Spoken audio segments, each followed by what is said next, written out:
অনেক অনেক ধন্যবাদ আপনাকে আপনার প্রশ্নের জন্য। আপনি দেখছেন Bashundhara Kings presents the football show এর অ্যাট এ টাইম। হামজা চৌধুরীকে নিয়ে প্রচুর প্রচুর প্রশ্ন, প্রতিদিনকার মতোই আরও একবার পেয়েছি আমরা। দক্ষিণ এশিয়ার সবচেয়ে ভ্যালুয়েবল প্লেয়ার কি হামজা কিনা নাদিমুল তুহিন জানতে চেয়েছেন। Definitely right. মানে ট্রান্সফার মার্কেটের হিসাবে ওভারঅল ভ্যালুর দিক থেকে, স্টারডমের দিক থেকে, সব দিক থেকে হামজা চৌধুরী এখন দক্ষিণ এশিয়ার। আমি তো একটা প্রশ্ন এরকমও দেখছিলাম যে রাকিব, মোরসালিন তাদের আসলে মার্কেট ভ্যালু কত, মার্কেট ভ্যালু কিভাবে নির্ধারণ করা হয়, তারা কত টাকা বেতন পান। মানে মার্কেট ভ্যালু তো শুধুমাত্র বেতনের উপর নির্ভর করে না, তার ব্র্যান্ড ভ্যালু কত, তার ট্রান্সফারের পটেনশিয়াল ফি কত হইতে পারে, এই সব কিছুর ওপরে বিচার করে ট্রান্সফার মার্কেট একটা মানদণ্ড দাঁড় করায়। এটা আসলে একেবারে ধ্রুব সত্য নয়, এর থেকে ব্যত্যয় ঘটে, এটাকে একটা মানদণ্ড হিসেবে ধরতে পারেন। হামজা চৌধুরী আসার পর এখন বাংলাদেশের ওভারঅল ভ্যালুটাই বেড়ে গেছে, আসলে অনেক বেড়ে গেছে ট্রান্সফার মার্কেটে, কয়েক গুণ হয়ে গেছে হামজা আসার পর। হামদার প্রশ্ন, মোহাম্মদ মোসা রিফাত ভাই, হামদার সালাম পেয়ে আপনার অনুভূতি কেমন? দেখেন, শুধুমাত্র হামজা চৌধুরী যে আমাকে সালাম দিয়েছেন তা না, হামজা চৌধুরীকে এর আগে যে প্রশ্নগুলো করা হয়েছে, এর আগে বোধহয় দুটো প্রশ্ন ছিল, দুক্ষেত্রেই তিনি জবাব দেওয়ার সময়, দুক্ষেত্রে নয় এক ক্ষেত্রে, প্রথম ক্ষেত্রে সালাম দিয়েছিলেন, দ্বিতীয় প্রশ্নে হয়তো দেন নাই, তৃতীয়টাতে আবার দিয়েছেন, আবার চতুর্থ পঞ্চমে গিয়ে জিনিসটা আর মনে ছিল না। মানে এরপর তো স্বাভাবিক হয়ে গেছে। আমার যেটা অবাক লেগেছে যে আমি এরকম কোনো জায়গায় মানে প্রেস কনফারেন্সে কখনো দেখিনি, আমার খুবই খুবই ভালো লেগেছে। এবং এই যে কালচারটা, এটা নিশ্চয়ই তিনি ইংল্যান্ডে যখন তাকে প্রশ্ন করা হতো তখন তিনি নিশ্চয়ই সালাম দিতেন না, কারণ দিয়ে তো ওখানে লাভ নাই। ইংল্যান্ডে দিতেন না, বাট ধারণা হচ্ছে ইংল্যান্ডে বাংলাদেশি কমিউনিটির মানুষজন যখন করতেন তখন কিন্তু সালাম দিতেন। সেই অভ্যস্ততা থেকেই তিনি যখন দেখলেন যেখানে সবাই বাংলাদেশি এবং তার সঙ্গে আমাদের প্রথম ইন্ট্রোডাকশনটা হচ্ছে, তিনি সালামটা দিয়ে আমাদেরকে বরং লজ্জায় ফেলে দিলেন যে আমাদেরই সালাম দিয়ে শুরু করা উচিত ছিল। ঠিক আছে, কিন্তু আমরা তো আসলে স্বাভাবিকভাবে আমাদের পরিচয় দিয়ে তাকে প্রশ্নটা করেছি।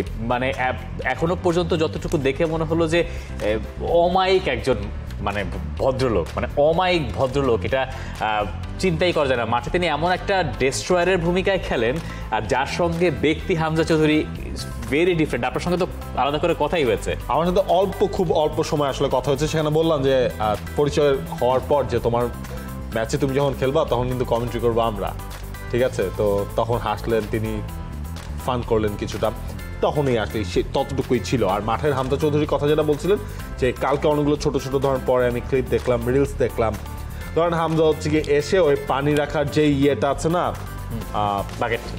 বাকেটটার উপরে এসে বসলেন, পেছন দিয়ে আরেকজন হচ্ছে আপনার মাঠের বয় আসলো ছবি তুলতে, তখন হচ্ছে বাংলাদেশের যে টিম বয় হৃদয় টিম অ্যাসিস্ট্যান্ট যে হৃদয় বললেন হামজা ভাই একটা ছবি তোলেন, সে আবার ওই পাশের ছবিটা তুললো।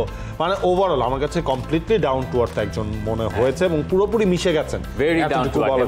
এই তার এই ডাউন টু আর্থ মনোভাবের কারণেই বাংলাদেশ জাতীয় দলের সঙ্গে তার মানিয়ে নিতে তার যেমন সমস্যা হচ্ছে না, জাতীয় দলের ফুটবলাররাও হামজাকে দেখে মুগ্ধ হচ্ছেন। মানে ব্যাপারটা এরকম হয় যে ধরেন আপনি একটা নতুন কোনো জায়গায় কাজ করতে গেছেন, হ্যাঁ, আপনি হয়তো ধরেন একজন বিরাট বড় কুতুব, হ্যাঁ, আপনি একজন বিরাট বড় কুতুব, এখন আপনি বিরাট বড় কুতুব হয়ে আরেক জায়গায় কাজ করতে গেছেন যারা অত নট সো কুতুব, ঠিক আছে? এখন আপনি যা যদি সেখানে কুতুবগিরি দেখান, আপনাকে আমি লিখে দিতে পারি যে ওখানে সংখ্যা যদি তারা বেশি হন, তা আপনি আসলে সেখানে গিয়ে মানায় নিতে পারবেন না। এটা সামাজিক মানুষের জীবন আচরণ, এটা আপনি পাল্টাইতে পারবেন না। মানুষের বিবর্তন এইভাবেই হয়েছে।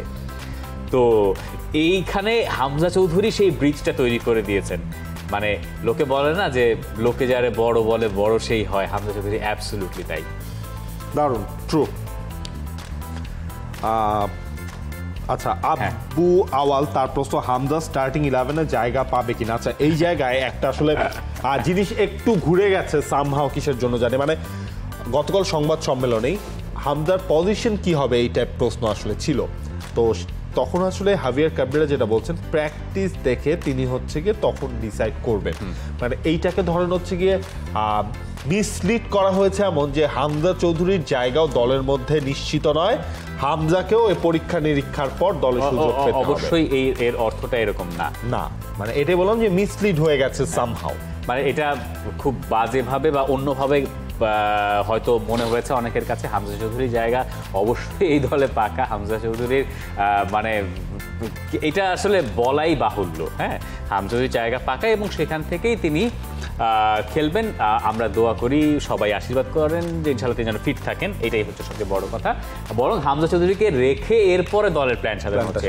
এখন কোচ যখন কথা বলেন তখন অনেক সময় দু একটা ফান করেন, হ্যাঁ আমরা অনেক সময় জানতে চাই যে আপনার 11টা বলেন, বলে যে এটা তো বলবো না, ঠিক আছে, মানে এই ধরনের ফান, এটা অনেক সময় অনেক কারণে এখন যেহেতু আগ্রহ বাড়ছে ফুটবলে, এখন এই আগ্রহটা কন্টেইন করার মতো অবস্থায় সবাই আছেন কিনা আমি জানি না, এবং অনেক সময় ফানগুলো আসলে নিতে পারে না মানুষ, এবং অন্য মিনিং বের হয়ে যায়। যেমন প্রেস কনফারেন্সে কালকে দেখছিলাম যে প্রেস কনফারেন্সে তালি বাজানো হচ্ছে, আমি আমার জীবদ্দশায় কোনোদিন প্রেস কনফারেন্সে তালি বাজাতে শুনি। জামালের ওই অ্যানসারের পর গতকালকে তালি বাজানো, এবং আমি আপনাকে বলি প্রেস কনফারেন্সে তালি বাজানো একটা খ্যাতনেস, একটা বেয়াদবি। হ্যাঁ আমার মানে বললাম না, মানে এটাকে জাহির করা বললেন না, এটা অভিজ্ঞতার বলতে পারেন যে আমরা আলহামদুলিল্লাহ কিছু জায়গায় প্রেস কনফারেন্স কভার করার সৌভাগ্য পেয়েছি। আমরা দেখেছি সেখানে একটা টু শব্দ হয় না, আমরা বাংলাদেশিরাই বরং ওই শব্দটা না করে থাকতে পারি না। একটা টু শব্দ হলে পরে লোকজন আপনার দিকে এমন বিচ্ছিরিভাবে তাকাবে যে আপনি আসলে মাটি খুঁড়ে নিচে ভেতরে ঢুকে যেতে চাইবেন।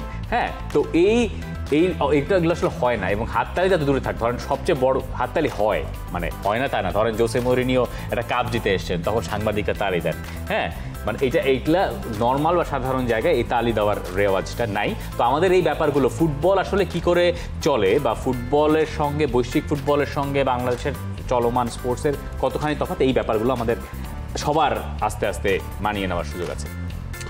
আচ্ছা, যেমন হামজা চৌধুরীর জায়গা পাকা কিনা, আমরা যেমন সপ্তাহখানেক আগে জানতাম যে ফাহমিদুলের ওই 2টা গোলের পরে ফাহমিদুলের জায়গা পাকা, মানে ফাহমিদুলকে স্টার্টিং 11-এ ধরেই পরিকল্পনা করা হচ্ছে, এরকম খবর আমরা জানতাম। ফাহমিদুলের স্টার্টিং 11-এ ধরে পরিকল্পনা ছিল, ফাহমিদুলের ইন্ডিয়ার এই যে আজকে ফ্লাইটের টিকিট ফাহমিদুলের কনফার্ম ছিল, তার যাওয়ার কথাই ছিল, তারপরও মাঝখানে হচ্ছে গিয়ে এই বিষয়টা নিয়ে আমার মনে হয় দুইটা মানে একটা প্রশ্ন নিয়েই নিই। যেমন মাসিবুল ইসলাম তিনি প্রশ্ন করেছেন যে প্রশ্নটি নেবেন না, দালালি বাদ দেন, কিন্তু তারপরে তিনি লিখেছেন ফুটবলকে ভালোবাসলে প্রশ্নটি, তাহলে বিষয়টি বুঝিয়ে বলেন। ফুটবলকে আমরা ভালোবাসি এবং আমরা যদি কারো দালালি করে থাকি সেটা শুধুমাত্রই ফুটবলের দালালি, এবং আপনিও সম্ভবত আমাদের মতোই। উনি বলছেন যে আপনারা ফাহিম আর চন্দন রায়কে স্কোয়াডে জায়গা, আচ্ছা বলছেন যে ফাহিম আর চন্দন রায় যে স্কোয়াডে জায়গা পায় কেমনে আর ফাহমিদুল বাদ পড়ে কেমনে। প্রথম আমরা এই আলোচনাটায় আসি। প্রথম আলোচনা দেখুন, কোচ কেন কাকে বাদ দিয়েছে সেই ব্যাখ্যা কোচ দেবেন, সেটা নিয়ে আমরা আলোচনা করতে পারি। তিনি সঠিক বলেছেন, ভুল বলেছেন, ভালো বলেছেন, মন্দ বলেছেন, এটা নিয়ে আমরা আলোচনা করতে পারি। কিন্তু কেউ দলে কেন আছে, স্পোর্টস চ্যানেলের বিচারে, স্পোর্টস চ্যানেল হচ্ছে খেলোয়াড়দের চ্যানেল, স্পোর্টস চ্যানেল হচ্ছে স্টেক হোল্ডার, খেলার স্টেক হোল্ডার, সে কখনো এই প্রশ্নটা করতে পারে না যে অমুক প্লেয়ার কেন আছে। এইটা পৃথিবী জুড়ে কোনো স্পোর্টস চ্যানেলের দায়িত্বের ভেতরে বর্তায় না, আনলেস খুব বড় ধরনের কোনো ঘটনা ঘটে গেল।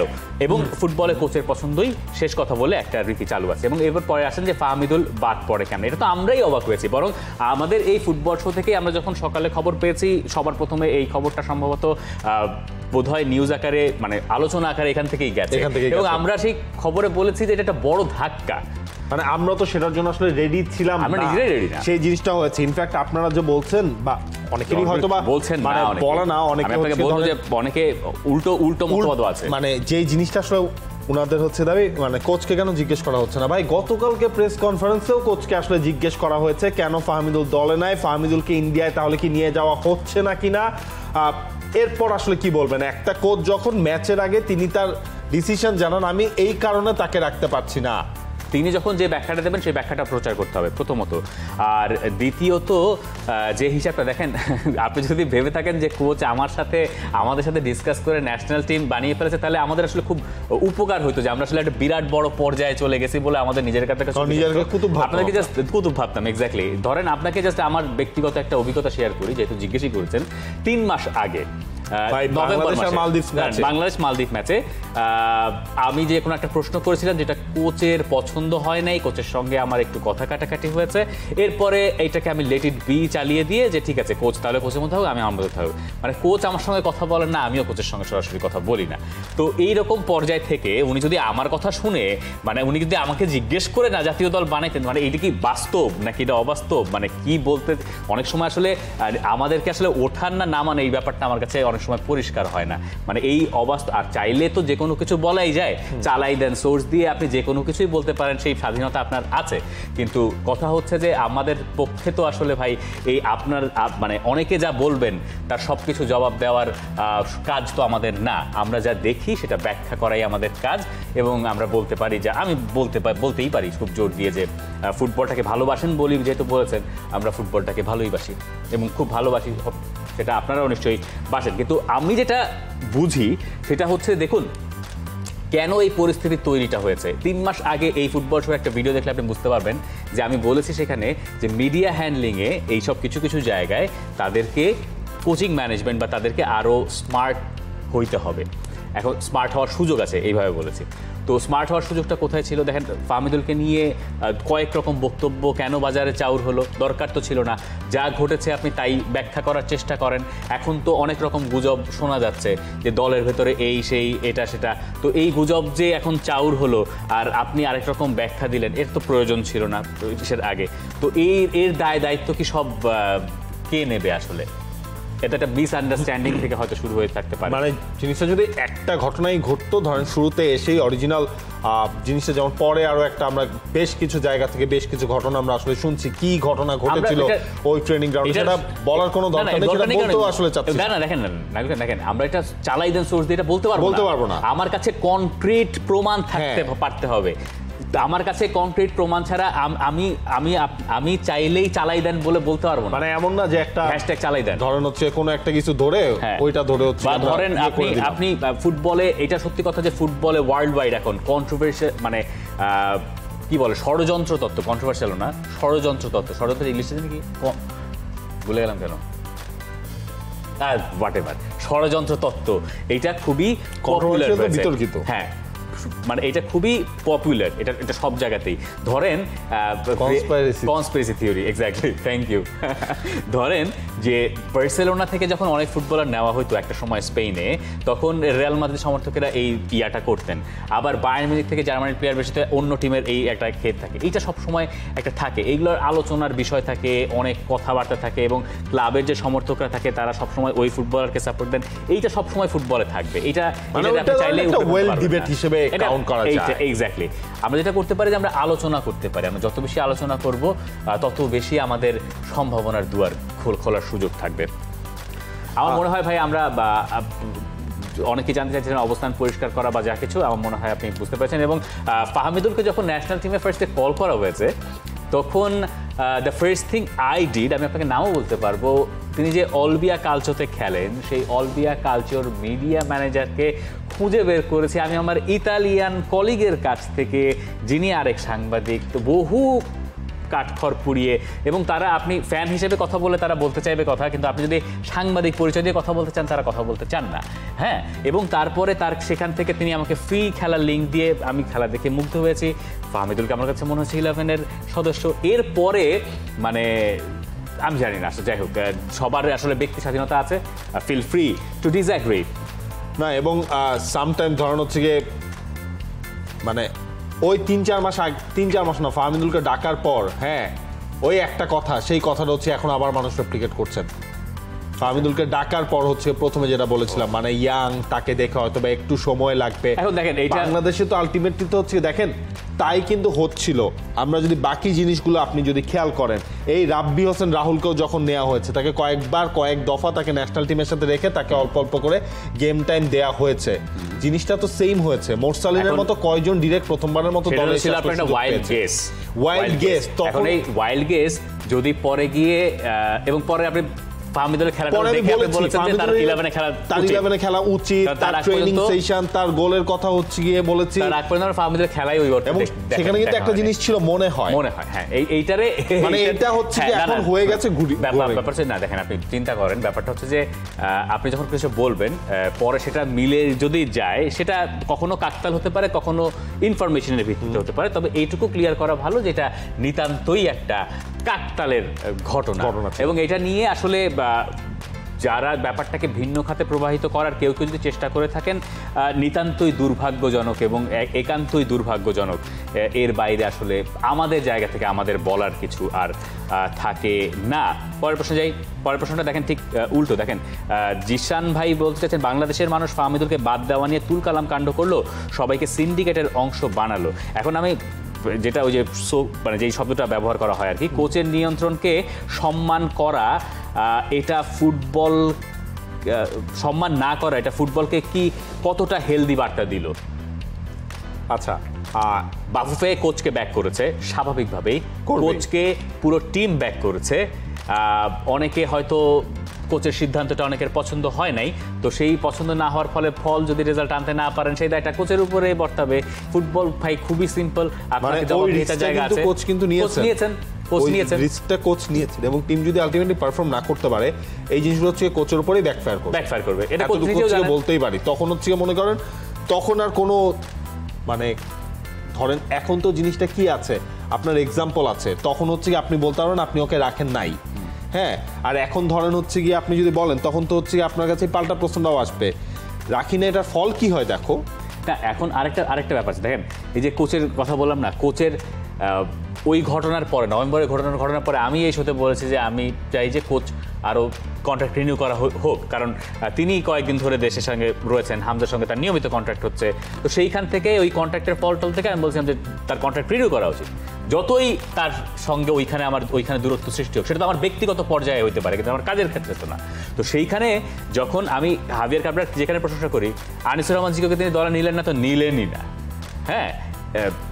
এই ব্যাপারটার তিনি সব সময় তার নিজের স্ট্যান্ডটা, এই সাধারণত লিডাররা যেটা করেন আর কি, যে তিনি একটা ডিসিশন দেন, বসরা সেই ডিসিশনে তারা স্টিক থাকেন। এখন সেই স্টিক থাকার ফলে রেজাল্ট কি আসবে, সেটা দায়ও তিনিই নেবেন।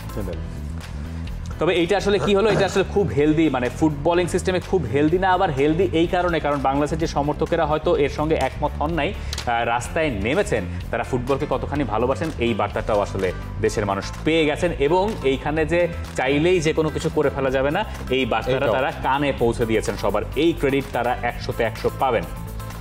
এই পরের প্রশ্ন ভাই, এটা নিতে হবে যে জেবি আইটেমস, ফাহমিদুল কি পরে বাংলাদেশের হয়ে খেলতে চাইবে? আপনি ফাহমিদুলের অবস্থা যদি চিন্তা করেন, এত আগ্রহ নিয়ে আমি ইতালি থেকে এলাম খেলতে, আমি এরপরে আপনি আমাকে খেলতে দিলে, বা ধরেন যে আমার খেলা হইলো না, আমি হতাশ হব না? আমি কালকে হচ্ছে সেই বাংলাদেশ ফুটবলে একটা কমেন্টস দেখছিলাম, সেখান থেকে ফাহমিদুলের সাথে কথা বলা হয়েছিল, কারণ সেই জায়গায় তিনি আসলে ফাহমিদুল যেটা বলছেন, এত মানুষের ভালোবাসা দেখে তিনি মানে লিটারেলি গ্রেটফুল, এবং তিনি আবারও ফিরবেন বা ফেরার চেষ্টা আমরা সেটাই করবেন। আমরাও আসলে সেটাই চাইবো। যা হয়েছে আসলে এইবার খুব কম সময়ও তিনি পেয়েছেন, দ্যাটস অলসো ট্রু। সুতরাং জুন মাসে তো নেক্সট উইন্ডো তো আছেই, সেই উইন্ডোর সময় তো ফাহমিদুল আসলে, তবে আমাদের তো কোনো ক্ষতি নেই, তাই না? আমাদের দেশের নতুন একটা প্রাইড বা নতুন একটা উইন্ডো আসলে ওপেন হবে। পরের প্রশ্ন, সেটা হচ্ছে মোহাম্মদ হৃদয় খান, তার প্রশ্ন, বাংলাদেশ দল ঘোষণা করেছে, আপনারা 3 জন বাদ পড়েছেন কেন? মোহাম্মদ হৃদয় খান, আমরা 3 জন, আপনিও বাদ পড়েছেন, আপনিও বাংলাদেশ দলে নাই, কারণ হচ্ছে গিয়ে আপনার মোহাম্মদ হৃদয় হলে আমি বুঝে নিতাম আপনি হচ্ছে গিয়ে ডিফেন্সিভ মিডফিল্ডার হৃদয়, বাট আপনার নামে যেহেতু মোহাম্মদ হৃদয় খান আছেন, সুতরাং আপনিও সেই দলে নাই। ওয়েলকাম, আসলে আমরা হাতে হাতটা মিলাই, বাংলাদেশ দলের জন্য শুভকামনা জানাই। 25 তারিখ ম্যাচ রয়েছে, আমাদের ছাড়াও যেন দলটা ভালো খেলে, ভালো একটা রেজাল্ট নিয়ে যেন ব্যাক করে, সেই দোয়াটা আমরা করি। আমরা তো ফুটবল খেলা দেখি আর মনে করি কি, দেখতে তো আমি ভালো খেলতে পারতাম, তাই না? এটা আসলে আমাদের সবসময় স্বভাবজাত স্বভাব আর কি আমাদের, যে আমরা যার কাজ ওই কাজের চেয়ে আমরা আরেকজনের কাজ ভালো পারি। আপনি যেই কাজটা করেন, মানে সেটা আপনিই ভালো পারেন, আপনি ভালো পারবেন, হয়তো আপনার সেই কাজটা আমরা বাইরে থেকে দেখে হয়তো বলতে পারি এটা তো খুব সহজ, বা আপনারও হয়তো মনে হতে পারে যে এইখানে কাজ করাটা খুব সহজ। তবে একাডেমিক আলোচনা সবসময় হয়ে যায়, চলতে পারে। আমরা পরের প্রশ্নে যাই। হ্যাঁ, প্রশ্ন হচ্ছে, হোমো স্যাপিয়েন্সের Raphinha now favourite to win 2025 Ballon d'Or according to goal assists? মানে সবকিছু মিলিয়ে রাফিনিয়া, হ্যাঁ, মানে লিটারালি এখন মনে হচ্ছে রাফিনিয়া খুব ভালোভাবে এগিয়ে গেছেন, এবং এই মুহূর্তে মনে হয় তার ওই যে আমার প্রিয় ওয়ার্ডটা, নিকটতম প্রতিদ্বন্দ্বী আপাতত কেউ নাই। নতুন রাউন্ড শুরু হলে হয়তো বা নিকটতম প্রতিদ্বন্দ্বীগুলো চলে আসবে, বাট সালা সরে গেছে। সালা ধরন হচ্ছে খুব অবিস্মরণীয় কিছু যদি না করে। সালাও কিন্তু এক সপ্তাহ আগে এই ডিসকাশনে ছিলেন, তো তার মানে এই ডিসকাশন থেকে কিন্তু চট করে সরে যাওয়া যায়। মানে এই জিনিসটাই হবে আলটিমেটলি ওই লম্বা রেসের ঘোড়া, যারা আসলে লাস্ট পর্যন্ত থাকবেন। চ্যাম্পিয়ন্স লিগটা সেখানে মেজর একটা কাউন্টেবল হবে, ওই দেশের ঘরোয়া লিগটা এরপর আসবে। আর এই বছর তো আপনার মেজর কোনো ন্যাশনাল টুর্নামেন্ট নাই, সুতরাং ওই জিনিসগুলো আসলে তেমন একটা আসবে না। তো এখনো আসলে এখন পর্যন্ত যে বলেছেন সেই হিসেবে বলা যেতে পারেন, বলা যায়, কিন্তু ভাই এখনো সিজনের মূল অংশটাই বাকি রয়ে গেছে, আসল খেলা বাকি। আচ্ছা হ্যাঁ, আশিক ইসলাম আলভারেজ কি একা আর্জেন্টিনাকে টানতে পারবে কিনা? লাউতারো মার্টিনেজ ইনজুরির কারণে বাদ পড়ে গেছেন দল থেকে, আসলে ঘটবেটা কি? আমার মনে হয় ধরেন হচ্ছে কি উরুগুয়ে এবং ব্রাজিল দুইটা ম্যাচে আর্জেন্টিনার জন্য একটু কঠিন যাবে, খুব কঠিন যাবে। হ্যাঁ খুব কঠিন যাবে। কারণ কি আপনি শুধু হচ্ছে কি ধরেন লাউতারো না, ওভারঅল একদম নিচ থেকে যদি আপনি হিসাব করেন অনেক 5 থেকে 6 জন আপনার নাই। সো এই সব কিছুর প্রভাব তো হলো আপনার কিছুটা হলেও পড়বে। আর অ্যাটাকিং সাইডে যখন আপনার মেসি এবং লাউতারো এই দুজনেই তো হচ্ছে রেগুলার স্টার্ট করতেন, আলভারেজকে তো ধরেন হচ্ছে আমরা মাঝে মাঝে দেখেছি স্টার্ট করেছেন, মাঝে মাঝে হচ্ছে তাকে সাব হিসেবে বেশিরভাগ ক্ষেত্রেই এই জিনিসটা হয়েছে। হ্যাঁ, তো ওই জায়গাটার মধ্যে আলটিমেটলি সেটা হবে যে এটা একটা বড় গ্যাপ থাকবে এবং সেটা কাভার করা একটু হলেও তো চ্যালেঞ্জিং, তবে আতলেতিকো মাদ্রিদে যে ফর্মে আসলে আছেন জুলিয়ান আলভারেজ, তার পক্ষে কোনো কিছু এখন অসম্ভব মনে হচ্ছে না। এবং সিমিওনেও কিন্তু আতলেতিকো মাদ্রিদে ভালো ফর্মে রয়েছেন। তো মানে আলভারেজের উপরে ভরসা একেবারে রাখা যায় না, ঘটনাটা তা না, আলভারেজের উপরেই অনেক ভরসা। আমার মনে হয় কি জানেন, এইটা হচ্ছে একটা বড় স্টেপ যে হচ্ছে কি ওই যে অনেকের শূন্যতা কাউকে হচ্ছে দায়িত্ব নিতে আসলে সামনে নিয়ে আসে। টুডে অর টুমরো তো আলটিমেটলি মেসিকে ছাড়া আর্জেন্টিনাকে খেলতে হবে এবং আলভারেজ হয়তোবা লম্বা একটা সময় আর্জেন্টিনাকে সার্ভিস দিয়ে যাবে, সেই আশাটা আমরা করতেই পারি। কারণ মানে এর আগে আপনি যদি হিসাব করেন ধরেন স্যাভিওলা, পাওলো আইমার, তাদেরকে নিয়েও অনেক হাই এক্সপেকটেশন ছিল, কিন্তু মানে সেই জিনিসটা আসলে লম্বা হয় নাই কখনোই। সেই জিনিসটা যেন আলভারেজের সাথে যেন না হয়, এটাই আসলে এখন আর্জেন্টিনার মেইন টার্গেটটা থাকবে। এবং আমার মনে হয় আলভারেজ সেই দায়িত্ব নেওয়ার মতো এনাফ ক্যাপাবল। আমার কাছে তাই মনে হয়, আলভারেজ শুড ডু ওয়েল। প্রশ্ন আব্দুর রহমান দীপ্র, তার প্রশ্ন, জামাল কি বাংলাদেশের ইয়োশুয়া কিমিক নাকি জার্সি নম্বর? এবং জার্সি নম্বরও এক, ফ্রি কিক নেওয়ার ধরনই এক, কিন্তু এক জায়গায় ভাই রাইট ব্যাক খেলে না, ঠিক আছে? জামাল রাইট ব্যাক খেলে না, আর রাইট মিডফিল্ডার হিসেবে খেলেছে, বাট বাকি সবগুলো এক। আর কিমিক তো ধরেন দুজনেই original defensive midfielder, right back একজন খেলতে পারে, আরেকজন হচ্ছে ধরেন ওই অ্যাটাকিং মিডফিল্ডার হিসেবে খেলতে পারে। আর বাকি হ্যাঁ ফ্রি কিক নেওয়ার ধরন এক, জার্সি নাম্বার এক, এটা ভালো বলেছেন। আচ্ছা, এবার তাহলে এই টাইপের একটা প্রশ্ন আছে, কিন্তু প্রশ্নটা খুবই ভালো, I loved it, absolutely loved it. Abir Hossain, can Hamza play the role of Tony Kroos for Bangladesh national team? In the moment he can, নিজের লেখা নিজেই পড়তে পারতেছি না, he can boss the midfield, the game, phone দিয়ে বলি না হচ্ছে হামজা কি বাংলাদেশের টনি ক্রুজ হতে পারবেন কিনা? না, প্রশ্নটা সঠিক করে পড়া উচিত। হ্যাঁ, can Hamza Choudhury play the role of Toni Kroos for the Bangladesh national team? In the moment he can boss the midfield and control the game in South Asia. What do you guys think? হ্যাঁ, তখন হচ্ছে সেটা হচ্ছে যে আলামিন একটা স্বপ্নের কথা বলেছে না, যে যেই স্বপ্নটা হামজা ভাই আমাকে পাস দেবে, আমি হামজা ভাইয়ের পাস থেকে গোল করে তার কাঁধে উঠে নাচবো, যেই পাসটা মনে করেন টনি ক্রুজ হচ্ছে গিয়ে গেলবার আমরা দেখেছিলাম ওই লাইন ব্রেকিং পাসটা দিয়েছে ভিনিসিয়াস জুনিয়র, যেখান থেকে আসলে গোল করলেন, সেরকমই আসলে আমরা ড্রিম দেখতে পারি। টনি ক্রুজের এই রোলটার কথা মনে করিয়ে দিয়ে আপনি খুব ইন্টারেস্টিং একটা পয়েন্ট রেজ করেছেন, যে মানে গেমের টেম্পো কন্ট্রোল করার ব্যাপারটা যদি হামজা একা করতে পারেন, তাহলে এটা যে বাংলাদেশের জন্য কত বড় অ্যাডভান্টেজ, পুরো গেমটাই বদলে যাবে, গেমটা পাল্টায় যেতে পারে শুধুমাত্র এইটা হলে। মানে অবশ্য আমি যেটা জানি না যে ওই রোলটায় তাকে খেলানো হবে কিনা, নাকি আরেকটু সামনের দিকে খেলানো হবে। হ্যাঁ, তবে আপনি যেটা বলেছেন আইডিয়াটা নিশ্চয়ই আমি আপনার মাথায় যেহেতু এসছে, আপনার মাথায় আসার পরে সেটা আমাদেরও ভাবনার উদ্বেগ ঘটিয়েছে, এটা নিয়ে সমর্থকেরাও আলোচনা করতে পারেন, এটা কোচের মাথায় তো অবশ্যই আছে, তিনি নিশ্চয়ই এটা নিয়ে বলবেন। তবে এইটা কোনো না ম্যাচের কোনো না কোনো স্টেজে এটা বাংলাদেশ ঘটাইতে চাইবে। ধরেন আপনি একটা লিড পাইলেন, এক দলের লিড, আগের বার ইন্ডিয়ার সঙ্গে যেটা হইলো 19-এ, যে আপনি লিড পায় তো শেষের দিকে চাপে পড়ে গেছিলেন, তো চাপে পড়ে গেছিলেন কারণ আপনি ইন্ডিয়ারে ইনভাইট করে ফেলছেন, স্বাভাবিক সল্টলেকের ওই প্রায় লাখখানেক, এবং ইন্ডিয়াও তখন ধরেন হচ্ছে ধরে বেঁধে নামবে, একটা চাপ দিয়েছে। কিন্তু আপনি যদি ওখানে গেমটা কন্ট্রোল করতে পারেন, ম্যাচের টেম্পোটা কন্ট্রোল করতে পারেন, বল হয়তো আপনার কাছে নাই, কিন্তু আপনি কিন্তু নিজের উপরে এবং একই সঙ্গে নিচের উপরে মানে ডিফেন্সে অনেক চাপ কমাইতে পারেন। ট্রু, এবং সেই কাজটা হয়তো বা হামজাকে দ্বারা করা সম্ভব, সেই জিনিসটা হচ্ছে আমরা এক্সপেক্ট করতেই পারি। জুবায়ের মোর্শেদ অড্রি, তার প্রশ্ন বাংলাদেশের তো ভারতের সাথে খুব একটা ভালো করার কথা না, করলে আলহামদুলিল্লাহ, না করলে ভাই আমি আপনার সাথে আসলে একমত না, ভালো করার কথা না, হয়তোবা আপনি র্যাঙ্কিং দেখে হয়তোবা সেই জিনিসটা বিচার করছেন, ইন্ডিয়ার সঙ্গে কম্পারেটিভলি ভালোই করে। মানে এই জিনিসটা আপনাকে জানিয়ে রাখি যে হ্যাঁ, বাংলাদেশ ইন্ডিয়াকে সবশেষ হারিয়েছে 2003 সালে, বাট আপনি লাস্ট 5টা ম্যাচেরও যদি হিসেব করেন সেখানে হচ্ছে ইন্ডিয়া জিতেছে একটা মাত্র ম্যাচ, বাংলাদেশ সল্ট লেকে ড্র করেছে, বাংলাদেশ গেল সাফে ড্র করেছে, 5টা ম্যাচ, বেশি বলে ফেলেছি মনে হয়, 5টা ম্যাচ, মানে কম্প্যারিজনটা মনে পর থেকে, হ্যাঁ না 3-এর পর থেকে না, মানে শেষ 5 ম্যাচের যদি আমরা হিসাব করি সেখানে ড্রয়ের সংখ্যাটা একটু বেশি বলে ফেলেছি, আছে 2টা একটাই হার, মানে সবচেয়ে 3 ম্যাচের ভিতর 2টা ড্র একটা হার, আর আরো যদি পেছনে যাইতে হয় তাহলে হারের সংখ্যাটা আসলে বেশি। ধরেন শেষ 3 ম্যাচটাকেও যদি আমরা কাউন্ট করি, 2022 ওয়ার্ল্ড কাপের কোয়ালিফিকেশনস রাউন্ডে 2টা ম্যাচ বাংলাদেশ খেললো, সেই 2টা ম্যাচের একটা ড্র করলো, একটা হারলো। বাংলাদেশের ঘরের মাঠে খেলার কথা ছিল, যেটা কাতারে গিয়ে খেলতে হয়েছে। আমরা সল্ট লেকের প্রেসারটা নিয়েছিলাম বাংলাদেশ 70-80,000 ক্রাউডের, কিন্তু আমরা ওই প্রেসারটা দিয়ে দেওয়ার সুযোগ পাই নাই। ওই কাতারের ম্যাচটা তো লম্বা একটা সময় বাংলাদেশ আসলে মানে গোল কনসিড করেনি, লাস্টের দিকে যে গোল কনসিড করতে হলো, আর গেল সাফে তো আমরা বাংলাদেশের সঙ্গে বরাবরই শেষের গিয়ে গোল হজম করেছে, ব্যতিক্রম 2021-এর সাফটা, যেখানে শেষ সময় গিয়ে বাংলাদেশি গোল দিয়ে ম্যাচটায় সমতায় ফিরেছিল। আচ্ছা, আর কোন প্রশ্ন আছে আপনার কাছে? আচ্ছা, আমার কাছে প্রশ্ন আছে হচ্ছে, বাংলাদেশ ফুটবলের এই ক্রেজ ধরে রাখতে কি ফেডারেশন মিডিয়া ফ্যানদের করণীয় কি? MK আজেরা ব্লগ। কালকে এই প্রশ্নটা আমি BFF প্রেসিডেন্টকে করেছিলাম, যে এই যে ডিভাইডেশন তো আমাদেরকে হেল্প করবে না, আমাদের তো এক হয়ে বাংলাদেশ করতে হবে। সবাই মানে যে যা বলুক না কেন, সবাই বাংলাদেশের ফুটবলের ভালোটাই চায়।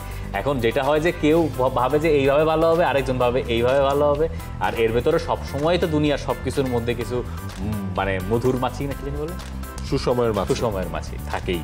এটা তো সব জায়গায়, সেটা নিয়ে মাথা ব্যথা করার কিছু নাই, সেটা থাকবেই।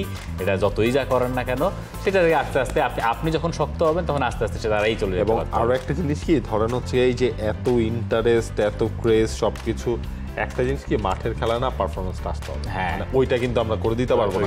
ওইটা ধরেন হচ্ছে যদি ভালো হয়, দেখবেন হচ্ছে বাকি সবকিছু অটো ভালো হবে, ওইটা তখন আর টানার কিছু নেই। কিন্তু ওইটা যদি খারাপ হয়, তখন ধরেন হচ্ছে গিয়ে তাই নাও আসলে ওই জায়গায় হচ্ছে আমরা ফুটবলার তৈরি করা শুরু করতে হবে, ঠিক আছে? এবং অ্যাট দ্য সেম টাইম আমাদের দেশের বাইরে যারা রয়েছেন সম্ভাবনাময় ফুটবলার, তাদের সঙ্গে কন্ট্যাক্ট করে কনভিন্স করে নিয়ে আসতে হবে, এবং অ্যাট দ্য সেম টাইম যারা লোকাল রয়েছেন তাদেরকে ইমপ্লিমেন্ট করে একটা হেলদি টিম পাইপলাইন মানে একসাথে করতে হবে। ডান। শেষ প্রশ্ন আমার, মোহাম্মদ ফয়সাল জুনিয়র। হ্যাঁ, স্টার্ট দেন সেল। হ্যাঁ প্লিজ। ও শেষ প্রশ্ন না, আরেকটা প্রশ্ন আছে এরপর। মাল্টা, স্ট্রবেরি, ডালিম। মাল্টা স্টার্ট, 2 নম্বরে আমার ডালিম বা আনার, স্ট্রবেরি সেল। না, আমার স্ট্রবেরি স্মুদি, স্ট্রবেরি এগুলো আমার স্মুদি তো ভাই আলোচনায় আসে না। স্ট্রবেরি স্মুদি, স্ট্রবেরি থেকে তৈরি যে স্মুদিটা হয়, ফলে আসতে হবে। ফলেও যদি আপনি আসেন, আমার ডালিম ভালো লাগে না, ঠিক আছে, ভালো নাই লাগতে পারে, ঠিক আছে, সেই কারণে হচ্ছে গিয়ে বেঞ্চ, আর সেল হচ্ছে গিয়ে ডালিম। ডালিমটাকে আপনারা ডালিম বলেন, আপনি আনার ডালিম, এই দুইটাই আসলে বলা হয়। আপনি কি বলেন, আপনি জানাতে পারেন আমাদেরকে। আচ্ছা, এই ডালিম বানানোর একটাই ড্রব্যাক, সেটা হচ্ছে যে সিডস, সিডসটা ছোকলা, হ্যাঁ, মানে আই ডোন্ট লাইক ইট। এইটারে যদি এটা যদি জুস করা যায়, আই থিংক এটার বেস্ট জুস, পমগ্রানেট জুস সেরা, এবং কিনে খেতেও বেশ ভালো লাগে। পয়সাটা একটু বেশি যায়, অনেক বেশি যায়, মানে শাহরিয়ার রাফি কিনলে উঠছেন, মানে রেখে খাইতো, মানে দেখলে মনে হয় হ্যাঁ, কিন্তু মানে কোন সময় যে ফ্রিজে যাওয়া আসা করতে করতে শেষ হয়ে গেছে, এই হিসাবটা থাকে না। শাহরিয়ার রাফির প্রশ্ন, ভোরে ফুটবল নাকি মধ্যরাতে ফুটবল? ডেফিনেটলি মধ্যরাতে ফুটবল। ভোরে ফুটবল হলে কি হয় জানেন, মানে ধরেন মাঝে মাঝে ধরেন অ্যালার্ম দিলাম, ঘুমটা ভাঙলো, কিন্তু মনে হচ্ছে আরেকটু 5 মিনিট পরে থেকে খেলা দেখা শুরু করে, করতে গেলে দেখা যাচ্ছে মধ্যরাতে ফুটবল। থ্যাংক ইউ, আপনাদের অসংখ্য ধন্যবাদ আমাদের সাথে থাকার জন্য, এবং আপনাদের যে প্রশ্নগুলো বা আমাদের মতামত যেগুলো জানার চেষ্টা করেছেন, সেগুলো আমাদের ভিশনটা বলেছি, ডেফিনেটলি আপনার সাথে সেটা মিলতেও পারে, আপনার সাথে সেটা নাও মিলতে পারে। এবং এই মেলা না মেলার টাকা মেনে নেওয়াটাই হচ্ছে যে আপনি যে সবচেয়ে বড় অস্বৈরাচার, তার পরিচয়। For more updates, subscribe to our YouTube channel and click on the bell icon. Follow us on Facebook and Instagram. Download T-Sports app to enjoy exciting games and highlights. Visit tsports.com.